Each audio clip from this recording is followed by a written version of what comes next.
America के supreme court ने Donald Trump के रेसिप्रोकल टैरिफ पर रोक लगा दी। इसके बाद डोनाल्ड ट्रंप ने ग्लोबल वैश्विक टैरिफ 10% का लगाया। मतलब अमेरिका में आने वाले हर सामान पर 10% टैरिफ लगेगा। इसका सीधा और सिंपल मतलब है कि हिंदुस्तान पर 10% टैरिफ लगेगा, वो 18% नहीं लगेगा जो ट्रेड डील में तय हुआ था। आपको याद होगा फरवरी की शुरुआत में इंडिया अमेरिका ने एक ट्रेड डील तय करी थी जिस पर भारत पर 18% टैरिफ लग रहा था, 3% से बढ़कर, और हमने अमेरिका पर 0% टैरिफ लगाने का वादा किया था। हमने अमेरिका से वादा किया था $500 बिलियन की तमाम चीजें खरीदने की, जिसमें कि कृषि की चीजें भी शामिल है। हमने अमेरिका से वादा किया था कि हम रूस से सस्ता तेल ना खरीदकर अमेरिकन और वेनेजुएलन तेल खरीदेंगे। आपको याद होगा ये सब हमने फरवरी की शुरुआत में किया था, और सुप्रीम कोर्ट का जो फैसला अमेरिका में आया है उसके बाद हिंदुस्तान को सिर्फ 10% टैरिफ देना होगा। तो इससे बहुत सारे सवाल खड़े होते हैं। पहला सवाल, ऐसी क्या जल्दी थी कि नरेंद्र मोदी जी ने बिना सुप्रीम कोर्ट के ऑर्डर का वेट किए जल्दबाजी में यह डील साइन करी? महीनों से यह डील पड़ी हुई थी।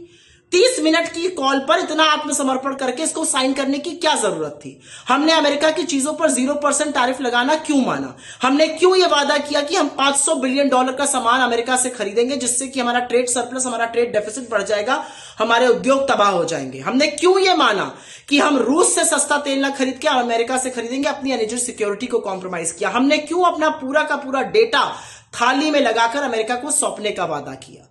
इन सब सवालों का, और हम एक बात और सवाल है कि हम 3% से जो टैरिफ 18% पे बढ़ा था, 6 गुना, उसकी खुशी मना रहे थे। क्या मूर्खता कर रहे थे हम? इन सब सवालों का एक ही जवाब है, और वो जवाब है इस देश का कॉम्प्रोमाइज्ड प्रधानमंत्री। जब नरेंद्र मोदी और उनके मंत्रियों का नाम एप्स्टीन की फाइल में आने लगा तो वो घबरा गए और सीधे डोनाल्ड ट्रंप के सामने नतमस्तक हो गए। मोदी को यह भी डर था कि उनके मित्र गौतम अडानी के ऊपर अमेरिका में कानूनी शिकंजा वो कसता जा रहा था।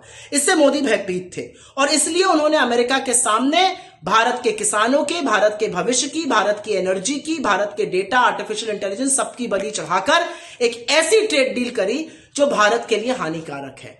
वरना कोई भी यह बात पूछेगा कि आप सुप्रीम कोर्ट ऑर्डर के लिए क्यों नहीं रुके? आपने इतना कुछ गवा दिया ट्रेड डील में अमेरिका के हवाले से, यह आपने क्यों किया? आपने देश की साख और देश की इज्जत के साथ साथ देश के भविष्य का समझौता क्यों किया? देश को दांव पर क्यों लगाया?